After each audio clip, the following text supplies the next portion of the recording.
आप सभी छात्र साथियों का द एग्ज़ाम्स वार के इस लर्निंग प्लेटफार्म पे बहुत बहुत स्वागत है। साथियों, आइए शुरुआत करते हैं आज के इस खूबसूरत से सेशन की।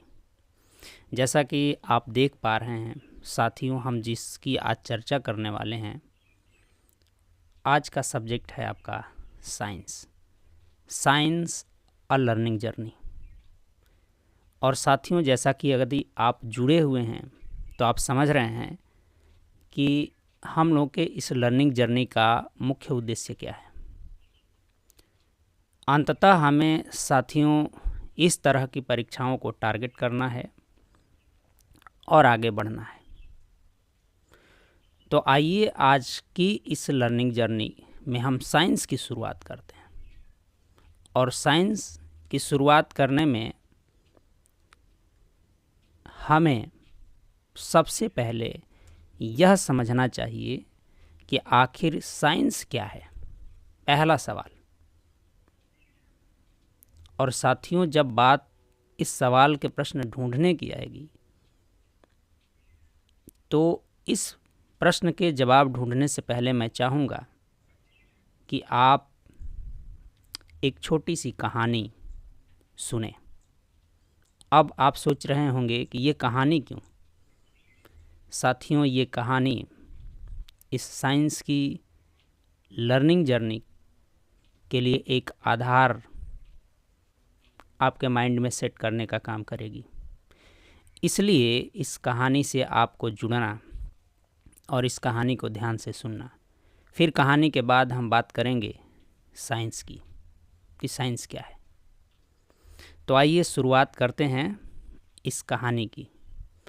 इसके लिए मैं आपको अगले स्लाइड पे लेके चलता हूँ और देखिए ज़रा। अब जैसा कि आप समझ रहे हैं कि आज के हमारा सेशन में साइंस और लर्निंग जर्नी यानी कि साइंस की ही बात करनी है, लेकिन उससे पहले छात्र साथियों इस कहानी की शुरुआत करते हैं।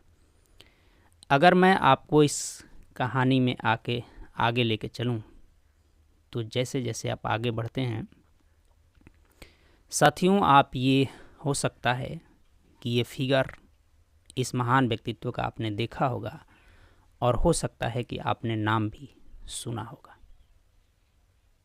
सुने हैं तो भी अच्छी बात है। अगर सुने हैं तो क्या इनके बारे में जानते हैं? जिनका नाम सोक्रेट्स, इंग्लिश में सोक्रेट्स और हिंदी में बात करें तो सुकरात कहते हैं। सुकरात। आज हम इन्हीं की कहानी को सुनेंगे, समझेंगे और फिर अपने साइंस की जर्नी को आगे बढ़ाएंगे।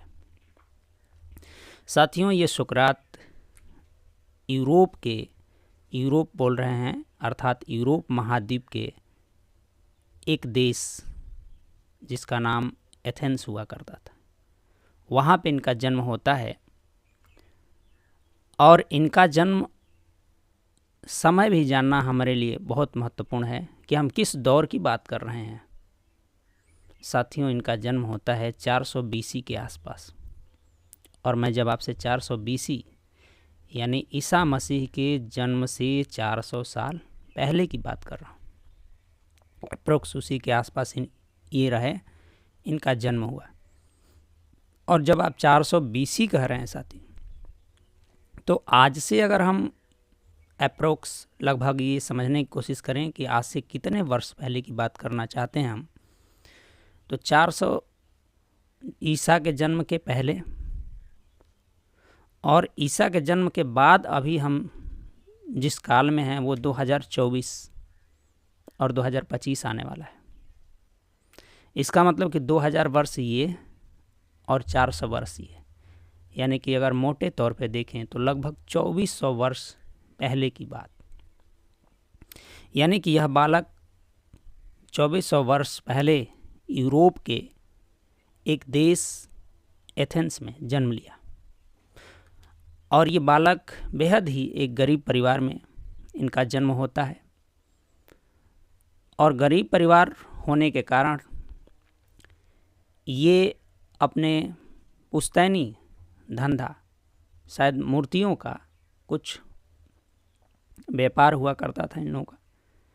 और चूँकि स्थिति इतनी गरीब थी कि इनको भी अपने पिता के कार्यों में हाथ बटाना ही बटाना था, और इस तरीके से इनका जीवन आगे बढ़ता है। लेकिन ये जैसे जैसे मतलब बड़े होते चले जाते हैं, इनके अंदर एक अद्भुत प्रतिभा सामने निखर के आती है, और वो होती है सोचने की कला, थिंक करने की कला। साथियों, थिंकिंग के बल पे ये उस दौर में गांव समाज के लोगों के बीच काफ़ी पॉपुलर हुए।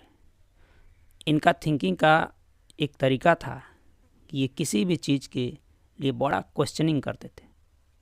क्वेश्चन कि आखिर ये ऐसा क्यों है और ये ऐसा क्यों है।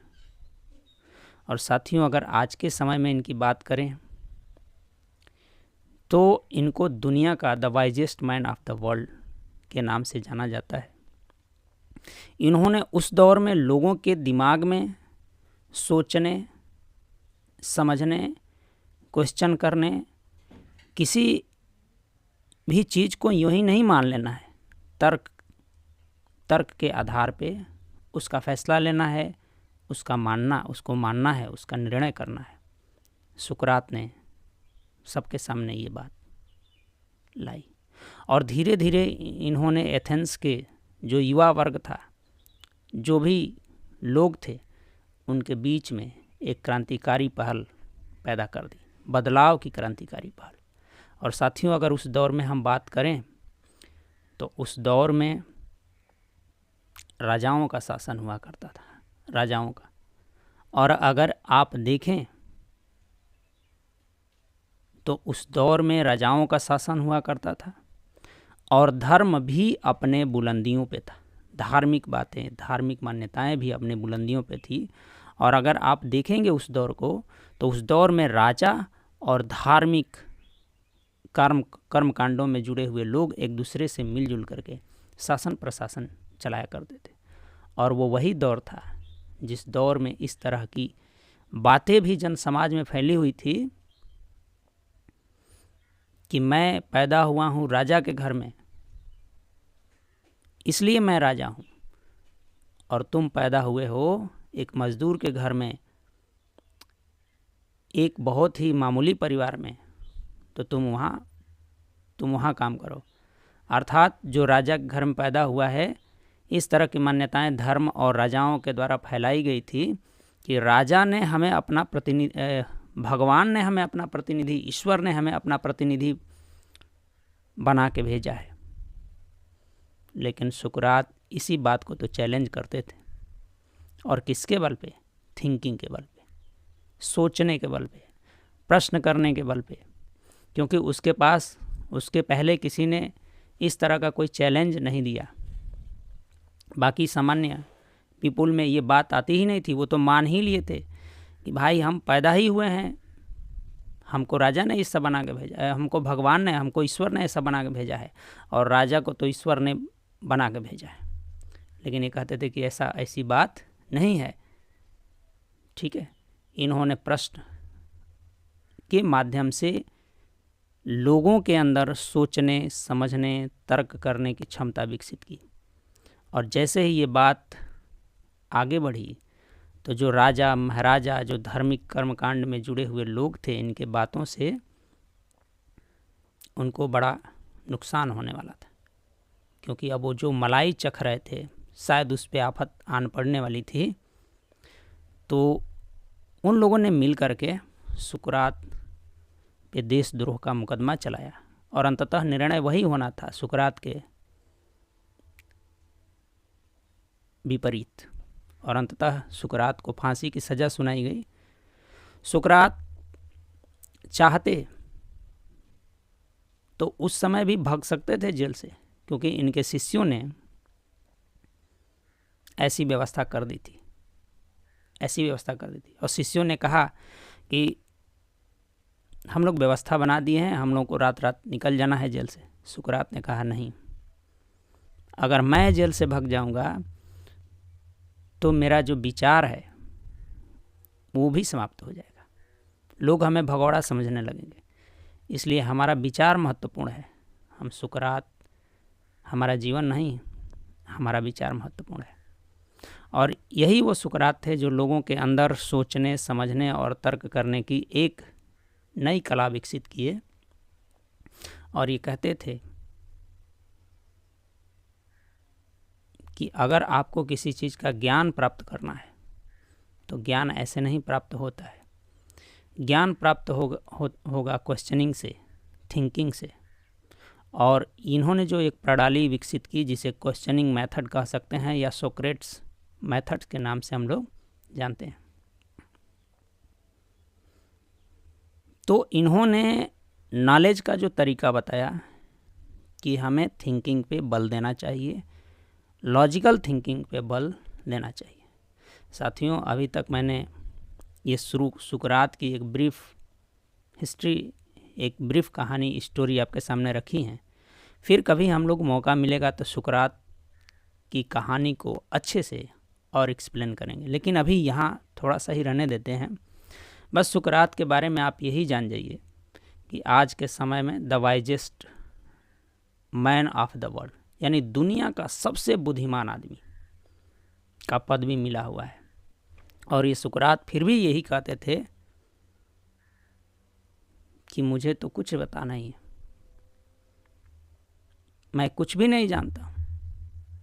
ये होता है ऐसे लोगों की पहचान। दूसरी बात साथियों, शायद आप सुकरात को नहीं अगर सुनने होंगे तो दो चार और नाम मैं आपको काउंट कराता हूँ। सुकरात के शिष्य थे प्लेटो, वो भी बहुत ही महान दार्शनिक। और अगर प्लेटो के चेले हुए अरस्तु, और अरस्तु का शिष्य हुआ सिकंदर। तो साथियों, आपने सिकंदर का नाम तो सुना होगा। सोचिए, जिनके शिष्य इतने प्रभावशाली थे, वह व्यक्ति कितना प्रभावशाली होगा। और आज से 2400 साल पहले ऐसी सोच रखना, ऐसी थिंकिंग रखना काबिल तारीफ है। यानी कि इन्होंने समाज को ये समझाया, बताया कि कोई चीज़, किसी चीज़ का अगर आपको ज्ञान लेना है तो आपको लॉजिकल थिंकिंग करना पड़ेगा, प्रश्न के माध्यम से आपको समझना पड़ेगा। और अंततः इन्होंने अपने विचारों के लिए अपने प्राणों को भी क्या कर दिया, बलिदान कर दिया। ठीक है, तो साथियों, एक ये ब्रीफ स्टोरी थी, मैंने शार्ट में बताने की कोशिश की। अब बढ़ सकते हैं हम लोग अपने लर्निंग जर्नी, साइंस और लर्निंग जर्नी के इस यात्रा पे। तो आइए समझते हैं। फिर कभी समय मिलेगा हम लोग बात करेंगे सुकरात पे डिटेल से, लेकिन अभी थोड़ी सी इस बात को यहीं रखने देते हैं। बस एक बात ध्यान में रख के चलिए कि इन्होंने कहा कि knowledge comes with logical thinking, knowledge logical thinking से आएगी। आइए शुरुआत करते हैं अपने इस लर्निंग जर्नी की। सबसे पहला सवाल है साथियों कि अगर हम साइंस पढ़ना चाहते हैं तो ये समझें कि साइंस क्या है। साइंस और लर्निंग जर्नी में हम इसकी चर्चा करेंगे। और यहाँ पे बढ़ने से पहले मैं आपको कुछ बातें यहाँ पे बताना चाहूँगा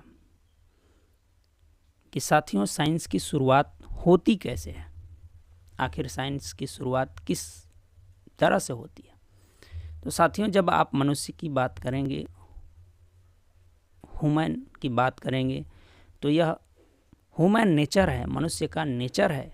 वो शुरू से ही ऐसा रहा है कि उसके सामने जो चीज़ भी आया उसके लिए उन्होंने प्रश्न किया, व्हाट, व्हाई, हाउ। अर्थात अगर देखेंगे कि व्हेन, वेयर, हाउ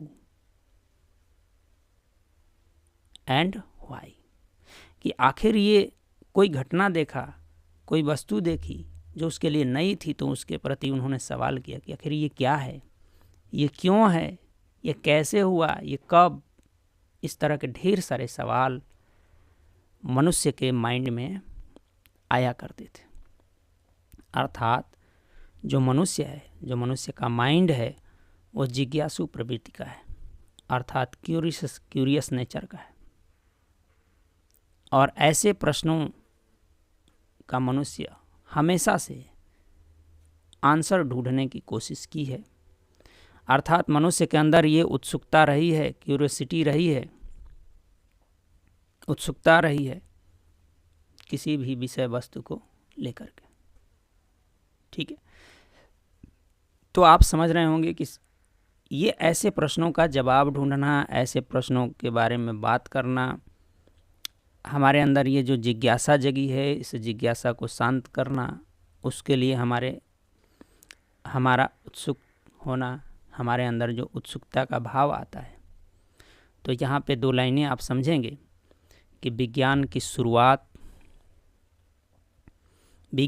शुरुआत का आधार मनुष्य की उत्सुकता है, यानी कि मनुष्य की क्यूरियोसिटी है।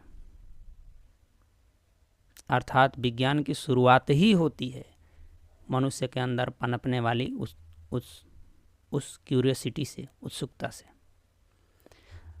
और आप यूँ कह लीजिए कि ये मनुष्य का जो नेचर है, जिज्ञासु नेचर, किसी चीज़ के जानने की इच्छा और ऐसे सारे प्रश्नों का जो जवाब ढूंढने की कोशिश करता है, उत्सुक होता है, तो वहीं से शुरुआत होती है विज्ञान की।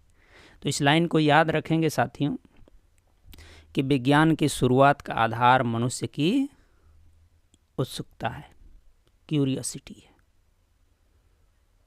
ठीक है, अब उसके बाद से अगर बात हम ये करें, थोड़े साइंस वर्ड की बात करते हैं, साइंस वर्ड की बात करते हैं। ठीक है साथियों, अगर हम बात साइंस की करें तो सामान्य शब्दों में अगर हम कहें, आपको बहुत सारी चीज़ें समझ में आ रही होगी। साइंस का मतलब है टू नो। टू नो माने जानना। टू नो का मतलब है जानना। जैसा कि जानने का सवाल कहाँ से उठता है कि हमारे सामने जो भी घटना आती है, हम जो उसके बारे में, हमारे दिमाग में जो प्रश्न चल रहा होता है, जो हलचल चल रही होती है, उस जिज्ञासा को शांत करने के लिए हम जो आगे बढ़ते हैं, क्योंकि वो जिज्ञासा तभी शांत होगी जब हम उसके बारे में जानेंगे, तो ये प्रक्रिया चालू होती है। तो साइंस का अगर हम सिंपली बात करें, जानना, टू नो। टू नो का मतलब, तो सवाल आएगा कि क्या जानना, व्हाट, वाई एंड हाउ। पहला सवाल है कि क्या, दूसरा सवाल है क्यों, तीसरा सवाल है कि अगर जानना ही है तो कैसे जाने। तो साथियों, व्हाट का जवाब आप समझ जाइए कि आप जब जब हम यूनिवर्स की बात कर रहे हैं, यूनिवर्स माने आप ये समझिए कि एक बहुत बड़ा गुब्बारा नहीं, एक बहुत बड़ा गुब्बारा जैसा कुछ, जिसके बाहर परिकल्पना करना सही नहीं है। जो कुछ भी है, ये पेड़ पौधे, हम, आप, ये कंप्यूटर, माइक, हवा, लाइट्स, बरसात, पर्वत, पहाड़, नदी, नाला, वो सब इस यूनिवर्स का ही क्या है, पार्ट है। वो सब का सब इस यूनिवर्स का ही पार्ट है। अर्थात हम जहाँ रहते हैं उसी को जानना, क्योंकि हमारा माइंड जो है जिज्ञासु प्रवृत्ति का है, और जब भी इसके सामने कोई बात आएगी तो ये उसे जानने की कोशिश अवश्य करेगा। और जब जानने की कोशिश करेंगे तो साइंस की विधि अपनानी पड़ेगी। कुछ बात समझ में आ रही होगी साथी। दूसरा शब्द है कि व्हाई, आखिर हम क्यों जाने। शायद इसका भी जवाब आपको मिला होगा, क्यों जाने, क्योंकि हमारा माइंड ही ऐसा है ना, जिज्ञासु प्रवृत्ति का। क्योंकि इसके सामने कोई घटना हुई, जब तक ये जानेगा नहीं, चैन नहीं मिलेगा, जानना पड़ेगा। एक और सवाल है कि हम क्यों जानें। एक छोटा सा उदाहरण मैं आपके सामने रखना चाहूँगा। जैसा कि अभी पिछले सालों में एक वायरस फैला, कोरोना वायरस। ज़रा सोच के देखिए साथी कि यदि हम उस कोरोना वायरस के बारे में नहीं जान पाते तो क्या उसका वैक्सीन बना पाते? नहीं जान पाते तो सोचिए मानव सभ्यता का क्या होता है। कुछ बचता? छोड़िए उन सब चीज़ों को। मान लीजिए अगर आप अपने शारीरिक स्ट्रक्चर और शारीरिक क्रिया विज्ञान को नहीं समझते हैं, यानी मनुष्य नहीं समझता है, मान लीजिए आप बीमार पड़ते हैं, आपको कोई बीमारी होती है, फिर कैसे ठीक होगा? इसलिए ज़रूरी है कि हम जहाँ रहते हैं उसके आसपास चीज़ों की जानकारी होना।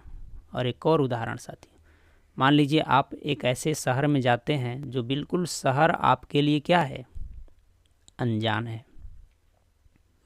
और एक ऐसे शहर में जाते हैं जहाँ जिस शहर से आप परिचित हैं, जिस शहर से आप क्या हैं?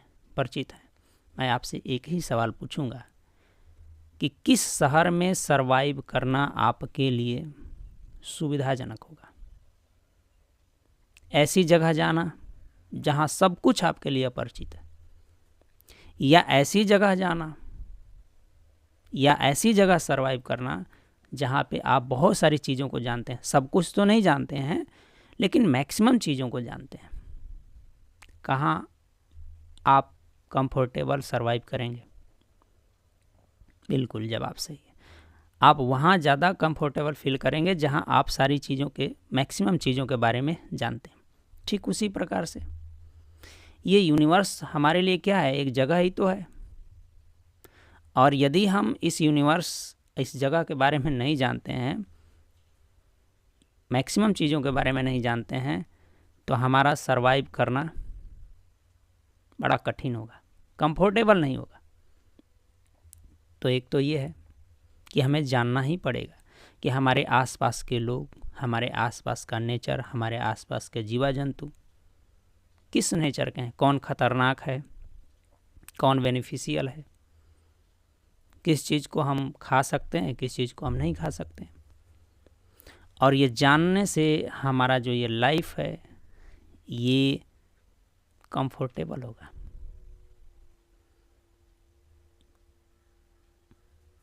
क्या लग रहा है आपको साथियों? इस तरीके से आपको थोड़ा सा, इसीलिए मैंने सुकरात की कहानी सुनाई, उनके प्रोसेस की बात बताई कि आपको क्वेश्चनिंग करना है, क्योंकि साइंस की शुरुआत ही क्वेश्चनिंग से होती है। और बिना क्वेश्चनिंग, बिना क्यूरियोसिटी, बिना जिज्ञासा साइंस पढ़ना, साइंस पढ़ाना बेईमानी है। इसलिए अभी से आप सभी को एक टेंडेंसी बनानी ही पड़ेगी कि चीज़ों को समझें, चीज़ों को समझने से पहले क्वेश्चनिंग करें, उस पर लॉजिकल थिंकिंग करें। तो साथियों, इस सवाल का जवाब मिला होगा कि हमें साइंस क्यों पढ़ना है, वाई, माने हमें क्यों जानना है। जानना जरूरी है। अब अगला सवाल आता है कि हाउ माने कैसे। इसका जवाब मिला ही है आपको। सबसे पहला वर्क है क्वेश्चनिंग, है ना। जो आपका नेचर है आप उसी को फॉलो कीजिए, ठीक है। तो हाउ का जवाब और ढूंढते हैं। साथियों, साइंस का मतलब है टू नो। टू नो मतलब जानना, लेकिन कैसे जानना। तो आइए बढ़ते हैं। इन अ सिस्टमेटिक वे। जानना काफ़ी नहीं है। जब तक आप चीज़ों को सिस्टमेटिक वे में लेकर नहीं चलेंगे, एक व्यवस्थित तरीके से नहीं लेकर चलेंगे, तो शायद आप अच्छी तरीके से चीज़ों को समझ और जान नहीं पाएंगे, ठीक है। तो ये सिस्टमेटिक वे क्या होता है? सिस्टमेटिक वे का फ़ायदा क्या है? एक छोटा सा उदाहरण मैं आपके सामने रखूँगा। साथियों, मान लीजिए आप जिस क्लास में हैं, मान लीजिए आप 8वीं 9वीं 10वीं 12वीं में हैं, मान लीजिए 12वीं में आप हैं, तो पीछे आपने बहुत सारी किताब पढ़ के आए हैं, सब साइंस की किताब पढ़े हैं, मैथ की किताब पढ़े हैं, मान लीजिए सारी किताबें आपके पास हैं। लेकिन आपके पढ़ने का जो तरीका है घर पे, कभी इस रूम में पढ़ना, कभी बाहर पढ़ना, कभी यहाँ पढ़ना, कभी बेड पे पढ़ना, माने अव्यवस्थित है। किताबों को आप कहाँ रखते हैं, कभी यहाँ, कभी वहाँ, कभी यहाँ, कभी वहाँ। लेकिन अचानक एक दिन आपका एक मित्र आता है और आपसे कहता है कि मुझे कक्षा 6 की साइंस की बुक चाहिए। बुक आपके पास है, लेकिन आप जब उस बुक को ढूंढने जाइएगा तो ज़रा सोच के बताइए कितना समय लगेगा आपको, कितना समय लगेगा। क्या यूँ गए यूँ लेके चले आएंगे? हो सकता है कि आपको उस बुक को ढूंढने में 1 घंटा लग जाए, 2 घंटे लग जाए। आप ढूंढेंगे ना, इस रूम में ढूंढेंगे, उस रूम में ढूंढेंगे, उस अलमारी में ढूंढेंगे, वहाँ ढूंढेंगे, यहाँ ढूंढेंगे, सब इधर तितर बितर फेंके हुए हैं, तो आपको समय लगेगा। दूसरी तरफ एक और इसकी परिकल्पना कर लीजिए साथियों, थिंकिंग बहुत ज़रूरी है। ये एग्जाम्पल थिंकिंग को आपके थिंकिंग को प्रभावित करेगा। एक दूसरी परिकल्पना कर लीजिए, एक दूसरा सिनेरियो अपने माइंड में लाइए। यदि आप पढ़ते और सारी बुकों को एक सिस्टमेटिक वे में रखते, किसी एक जगह रखते, व्यवस्थित रखते कि पहले इस कक्षा की, पहले छोटे लेवल की कक्षा की बुक रखेंगे, फिर बड़े लेवल की, फिर बड़े लेवल की, फिर बड़े लेवल की, और एक जगह रखेंगे। या आप इस तरीके से रखते कि इधर साइंस की बुक रखेंगे, फिर मैथ की बुक रखेंगे, फिर ऐसा बुक रखेंगे, इस खाने में मैथ का, इस खाने में साइंस का। और इस कंडीशन में यदि आपका साथी आपसे बुक मांगता तो ज़रा बताइए मुझे, क्या पहले के सिचुएशन में ज़्यादा समय लगेगा कि अब लगेगा? पहले के सिचुएशन में ज़्यादा समय लगेगा, जबकि अब तो वो ज्यों ही मांगा आप यूँ गए, सिस्टम से है, आराम से निकाला, ला के क्या कर दिया, दे दिया। इसलिए लाइफ के हर मोड़ पे ये साइंस आपको सिखाती है कि आपको सिस्टमेटिक रहना है और सिस्टमेटिक पढ़ना है। बिना सिस्टमेटिक हुए अच्छे ज्ञान की प्राप्ति करना मुश्किल है। सिस्टमेटिक, टू नो, साइंस मतलब टू नो, बट कैसे? इन अ सिस्टमेटिक वे, सिस्टमेटिक तरीका से। और इसी को साथियों आप कहते हैं कि सुव्यवस्थित, सुसंगठित, क्रमबद्ध। यानी कि जब कोई ज्ञान सुव्यवस्थित तरीके से, सुसंगठित तरीके से, क्रमबद्ध तरीके से प्राप्त किया जाए, यानी कि एक सिस्टमेटिक वे में प्राप्त किया जाए, तो उस ज्ञान को, उस नॉलेज को क्या कहते हैं? साइंस कहते हैं, विज्ञान कहते हैं। आपने एक डिफिनीशन पढ़ी होगी कि सुव्यवस्थित सुसंगठित ज्ञान को ही, सुव्यवस्थित सुसंगठित एवं क्रमबद्ध ज्ञान को ही क्या कहते हैं? विज्ञान कहते हैं। समझ रहे हैं? अब साथियों एक बात यहाँ आई है ज्ञान की, तो थोड़ी चर्चा हमको इस पे भी करना है। ज्ञान, देखिए साथियों, एक है कि आपको किसी ने आके कोई इन्फॉर्मेशन दे दी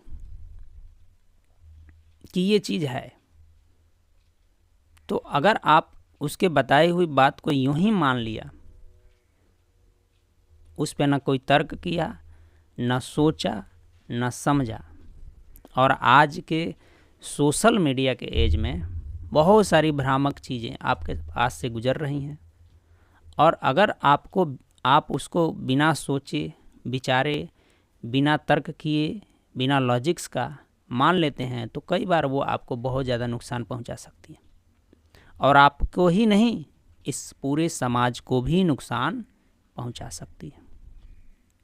इसलिए सुकरात का वह मेथड आपको ध्यान में रखना चाहिए कि हमें किसी भी चीज़ को यूं ही नहीं मान लेना है, हमें उस पर तर्क करना होगा, हमें उस पर क्वेश्चनिंग करनी होगी, हमें उस पर लॉजिकल थिंकिंग करनी होगी, और तब जाके हमें जो उसके बारे में ज्ञान प्राप्त होगा, तब जाके हम उसके बारे में अब जो एक नई धारणा बनाएंगे, वही हमारा क्या होगा? ज्ञान होगा। तो ज्ञान के लिए साथियों ज़रूरी है ऑब्जर्वेशन। जिस चीज़ के बारे में आपको जानना चाहते हैं, ज्ञान अर्जन करना चाहते हैं, उसका ऑब्जर्वेशन कीजिए, है ना? माने उसको ध्यान से समझिए, उसको ऑब्जर्व कीजिए, देखिए, उसके बाद से है क्वेश्चनिंग, और उससे जुड़े हुए बहुत सारे क्वेश्चन कि ये क्यों है, क्या है। और क्वेश्चनिंग के साथ साथ आप उस पर रीजनिंग अर्थात लॉजिकल थिंकिंग। लॉजिकल थिंकिंग का मतलब है स्टेप बाय स्टेप, ये हो सकता है, ये क्यों है, ऐसा क्यों है, ऐसा क्यों नहीं हो सकता है। इन सभी पहलुओं पे जब आप विचार करते हैं एक खुले माइंड से, तो उसको कहते हैं लॉजिकल थिंकिंग।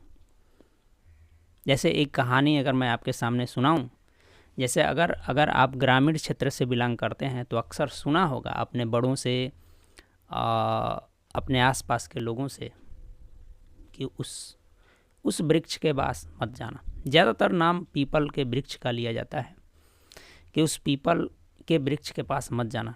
क्यों? आपका सवाल होता है क्यों? तो गार्जियन या बड़े लोग कहते हैं कि वहाँ भूत रहता है। बताइए। और यदि आप उस बात को यूं ही मान लिया तो ज़िंदगी भर आप भी मानेंगे कि हाँ भूत रहता है। आपने तर्क नहीं किया, आपने लॉजिकली सोचा नहीं, विचारा नहीं। लेकिन अगर वहाँ सिर्फ आप एक ही प्रश्न कर देते कि आपको कैसे पता है, हो सकता है कि आपके प्रश्न करने पे वो बताएं हमारे पिताजी ने बताया था, है ना, ऐसी पॉसिबिलिटी है। फिर पूछते अच्छा उनको कैसे पता। देखिए प्रश्न में कितनी शक्ति, उनको कैसे पता, उनके बाबा बताए थे। अच्छा, मैंने सबको बताया है किसी ने, और वो लोग ऐसे ही मान लिए। अगर आप भी मान लेंगे तो आपके जनरेशन जब आपसे पूछेगी अच्छा आपको कैसे पता, हमारे पिताजी ने बताया था। ये कौन बात हुई, कोई बात हुई।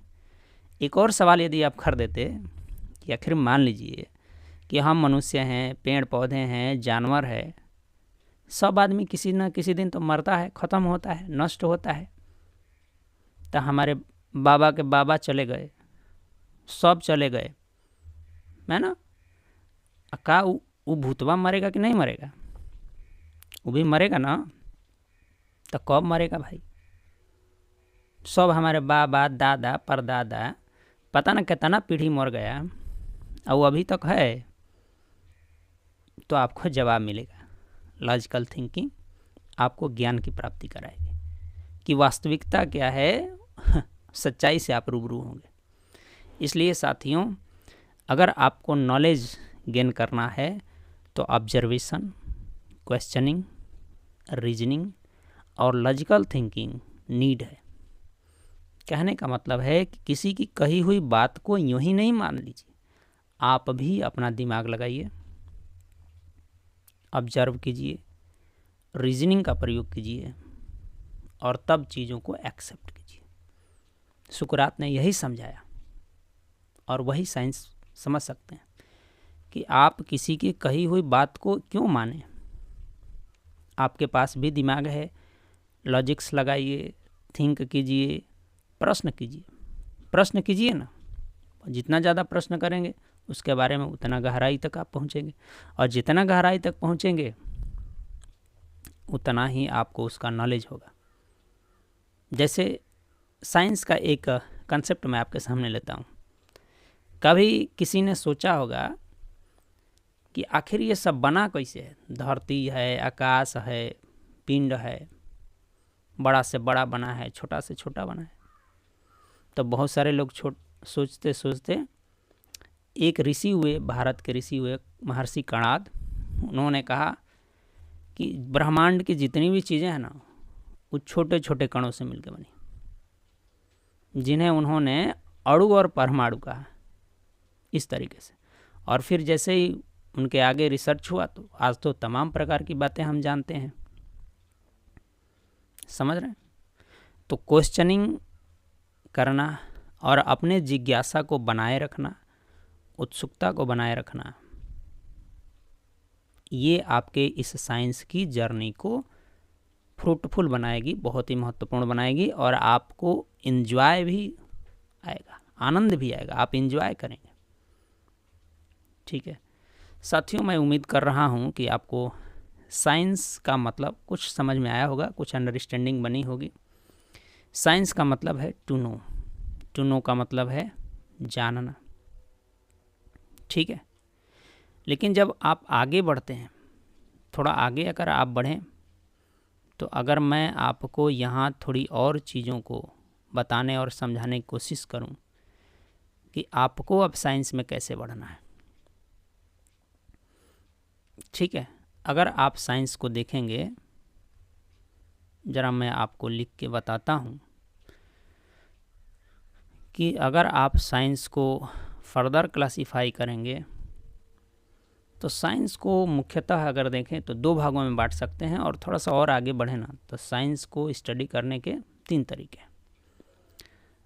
एक तो साथियों ये हो सकता है कि आप तीन प्रकार के साइंस है। एक है नेचुरल साइंस। कौन सा साइंस? Natural science. और एक को आप कह सकते हैं सोशल साइंस। Social science.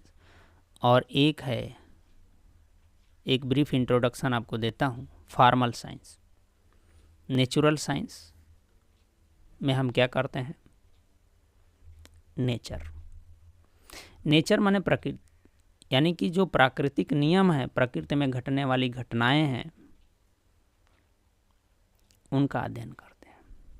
और सोशल साइंस, सोशल माने समाज, यानी कि समाज में होने वाले लोगों का जो बिहेवियर है या समाज में होने वाली जो घटनाएं हैं, समाज के अंदर होने वाली जो चीज़ें हैं, उसके बारे में जब हम जानते हैं और वो भी सिस्टमेटिक में, तो वो सोशल साइंस होता है।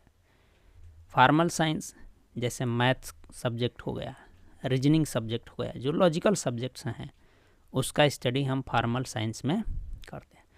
तो साइंस को आप 3 तरह से समझ सकते हैं कि सब कुछ, चूँकि जानना ही साइंस है, तो आप कुछ भी जानिए ना, वो साइंस है, बट सिस्टमेटिक वे में।